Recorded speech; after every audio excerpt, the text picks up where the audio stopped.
There's no feeling more intense than starting over. If you deleted your homework the day before it was due, as I have, or if you left your wallet at home and you have to go back after spending an hour in the commute. If you won some money at the casino and then put all your winnings on red but it came up black. If you got your best shirt dry cleaned before a wedding and then immediately dropped food on it. If you won an argument with a friend and then later discovered that they just returned to their original view. Starting over is harder than starting up. If you're not ready for that, like if you've already had a bad day, then what you're about to go through might be too much. Feel free to go away and come back. I'll be here. Alright, thanks for coming with me on this trip. I'll understand if you have to take a break at any point. Just find a safe place to stop and quit the game. Don't worry, I'll save your progress, always, even your mistakes. This game is a homage to a free game that came out in 2002, titled Sexy Hiking. The author of that game was Jazuo, a mysterious Czech designer who was known at the time as the father of B games. And B games are rough assemblages of found objects. Designers slap them together very quickly and freely, and they're often too rough and unfriendly to gain much of a following. They're built more for the joy of building them than as polished products. In a certain way, Sexy Hiking is the perfect embodiment of a B game. It's built almost entirely out of found and recycled parts, and it's one of the most unusual and unfriendly games of its time. In it, your task is simply to drag yourself up a mountain with a hammer. And that act of climbing, in the digital world or in real life, has certain essential properties that give the game its flavor. No amount of forward progress is guaranteed. Some cliffs are too sheer or too slippery. And the player is constantly, unremittingly in danger of falling and losing everything. Anyway, when you start Sexy Hiking, you're standing next to this dead tree that blocks the way to the entire rest of the game. It might take you an hour to get over that tree, and a lot of people never got past it. You prod and you poke at it, exploring the limits of your reach and your strength, trying to find a way up and over. And there's a sense of truth in that lack of compromise. Most obstacles in video game worlds are fake. You can be completely confident in your ability to get through them once you have the correct method or the correct equipment or just by spending enough time. In that sense, every pixelated obstacle in Sexy Hiking is real. The obstacles in Sexy Hiking are unyielding, and that makes the game uniquely frustrating. But I'm not sure Jazuo of building a game about climbing. A funny thing happened to me as I was building this mountain. I'd have an idea for a new obstacle, and I'd build it, test it, and it would usually turn out to be unreasonably hard. But I couldn't bring myself to make it easier. It already felt like my inability to get past a new obstacle was my fault, as a player rather than as a builder. Imaginary mountains build themselves from our efforts to climb them, and it's our repeated attempts to reach the summit that turns those mountains into something real.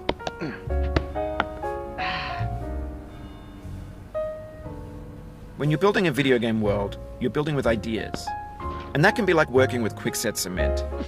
You mold your ideas into a certain shape that can be played with, and in the process of playing with them, they begin to harden and set until they're immutable, like rock. And at that point, you can't change the world, not without breaking it into pieces and starting fresh with new ideas.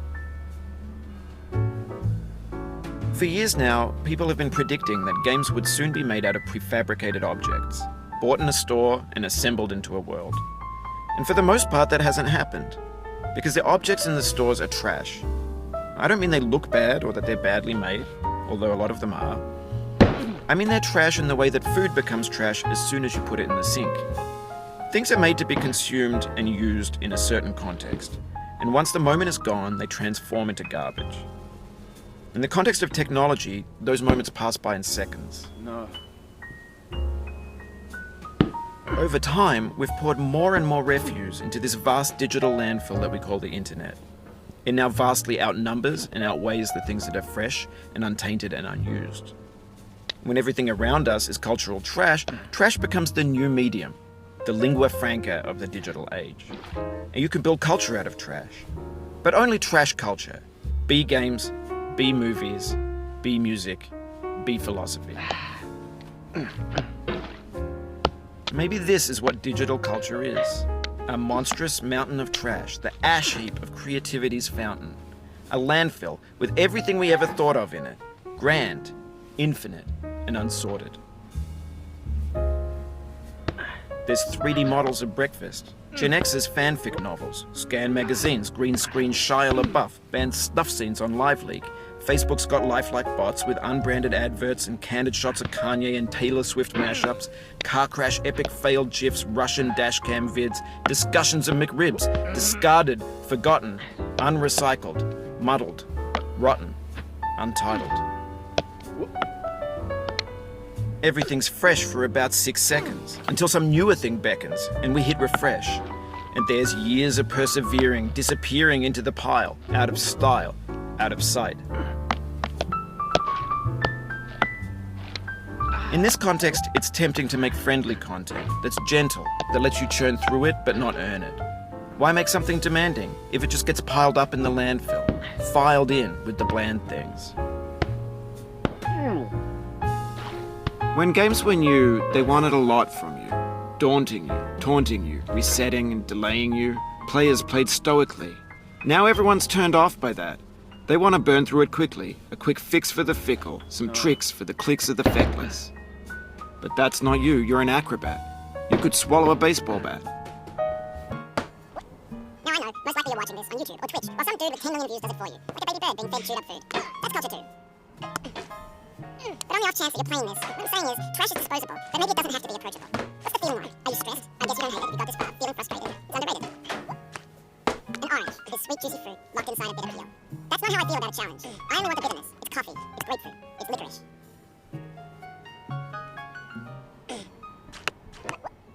Oh, you just lost a lot of progress. That's a deep frustration, a real punch in the gut.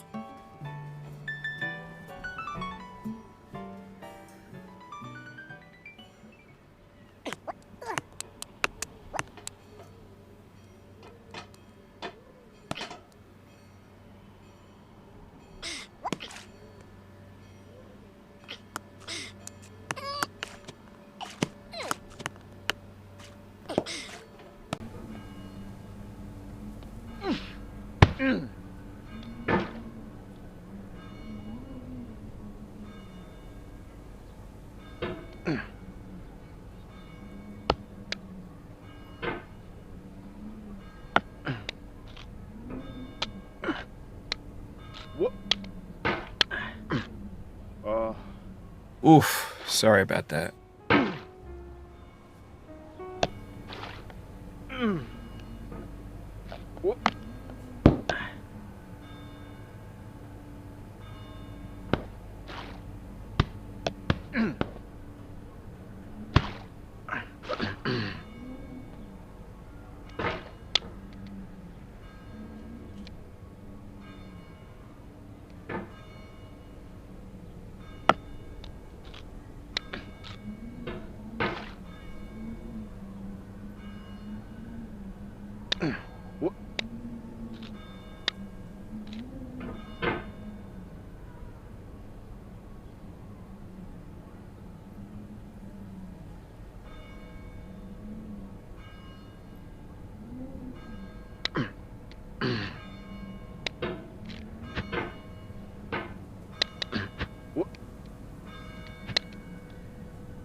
It feels like we're closer now.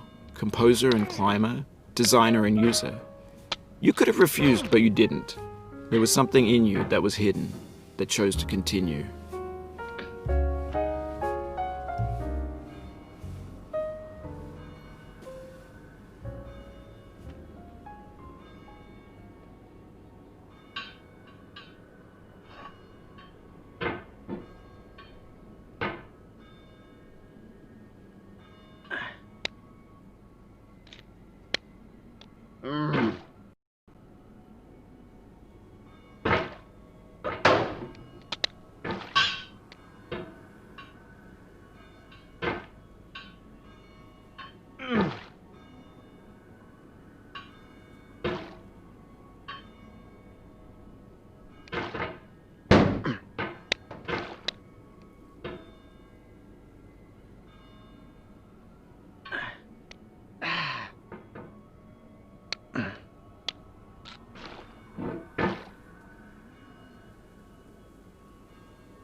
It means a lot to me that you've come this far, endured this much. Every wisecrack, every insensitivity, every setback you've forgiven me is a kingly gift that you've given me.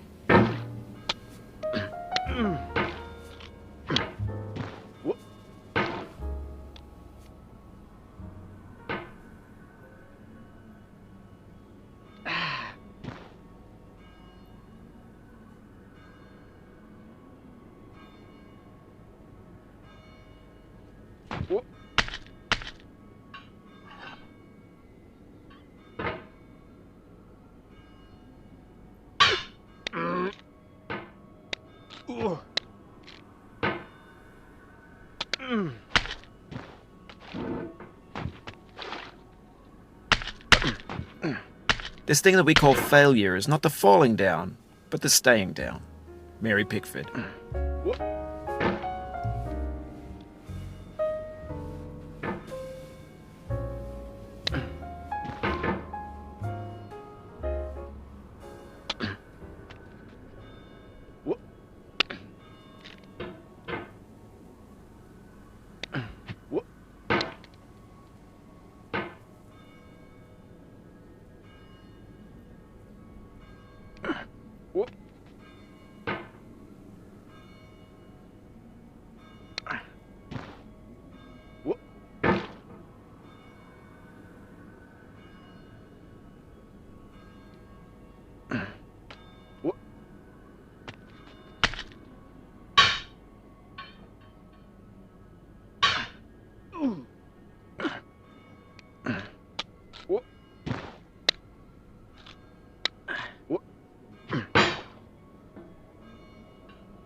No.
Oh, no.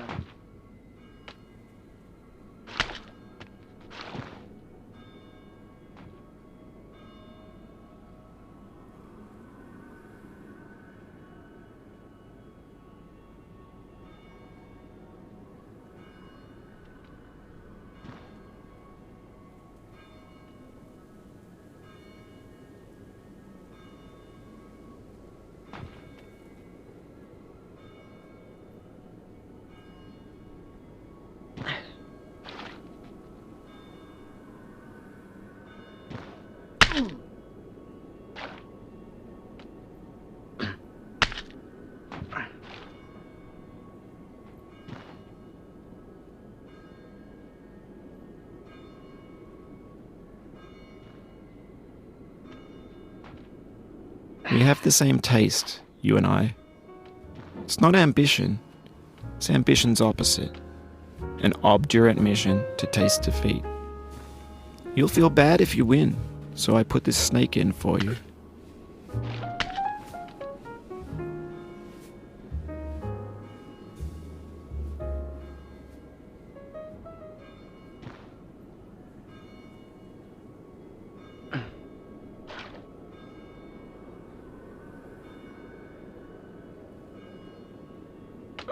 What?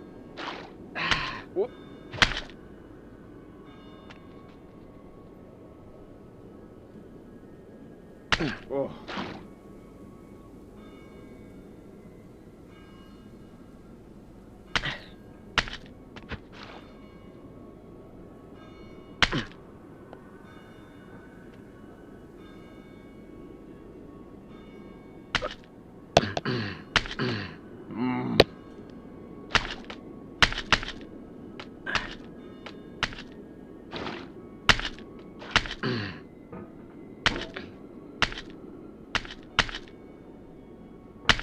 Have you thought about who you are in this?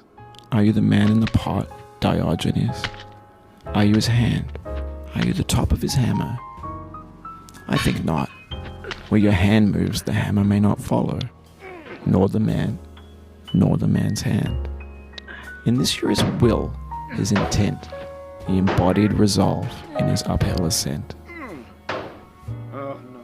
You've conquered the ice cliff, the platforms, the church, and the rectory, the living room and the factory, the playground, the construction site, the granite rocks, and the lakeside.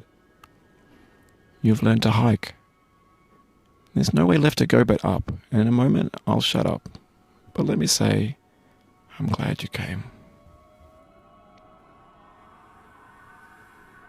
I dedicate this game to you, the one who came this far. I give it to you with all my love.